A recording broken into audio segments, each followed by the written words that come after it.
Hi, scholars. So today what we're going to write about is we're going to continue writing about what we are an expert in.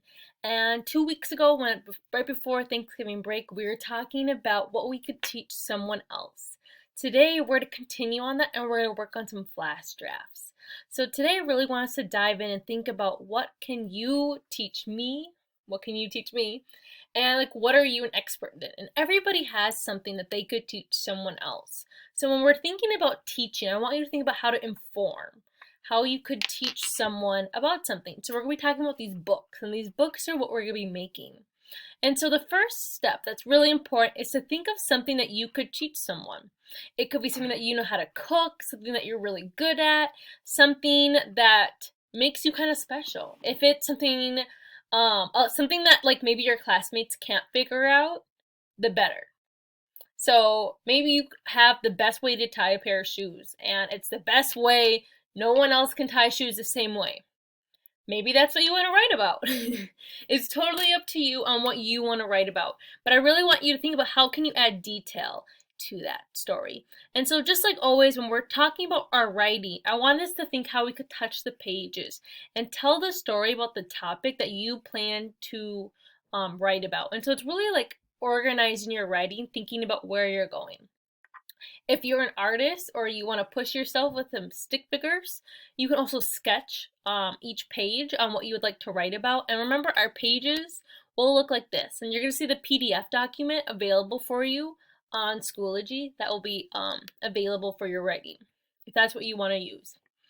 And then I want you just to write and to keep going and to really think about your story and the amount of detail needed. Like if you were to explain how to tie your shoes to someone who has never tied their shoes before, how would you do it? What kind of descriptive language do you need to have? Do you start at the end where you maybe show a picture of what tied shoelaces look like? So some more ideas for topics for informational writing, what you can teach about. You could write about things that you can do, places you've been, sports that you play, maybe topics that you've studied in school or in other classes, maybe collections that you cherish, maybe occasions that you celebrate. Like in my family, we do Christmas on Christmas Eve. And then actual Christmas Day, when most people celebrate Christmas, we don't do anything. We like eat food and sleep. um, so maybe you have some other occasions that you celebrate or other cultural experiences. Maybe pop culture that you fan over. Stuff people rely on you for. Maybe you're the best dog walker in your family and you know the best way to walk your dog.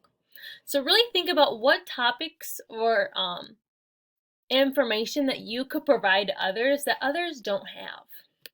And then lastly, I do have an example of a student work, and they wrote all about fireworks. And so this is just one example. Sparklers are the simplest kind of fireworks. They are just a stick with a sparkler on the end. I can envision it, I'm thinking about it. Rockets are fancier. They are rocket fireworks that shoot straight up only in a spiral. They go up and then they go down like a rocket, only they die. The best fireworks are the ones that make giant flowers in the sky. They can be pink or blue or white. Fireworks can be dangerous. Ooh, so now we're seeing a warning. I like how their picture also talks about a warning, dangerous. If one explodes in your face, it can blind you, and if it explodes in your hand, you could lose a finger. People are supposed to get permits before they light a firework. So today, writers, if you missed our class, I am so sad, but we're going to spend Wednesday and Thursday writing 2 different flash drafts of something that you could teach others. I want to dedicate part of our time to working with a classmate about seeing what details we can add to our writing. But if you missed our class, just pick one of the best flash drafts that you can do, and I hope to see you next week when we really start diving in and adding more details to our writing. Be sure to come to office hours if you have any questions, and I will be there to support you and help you out. Hope you have a great day. Bye!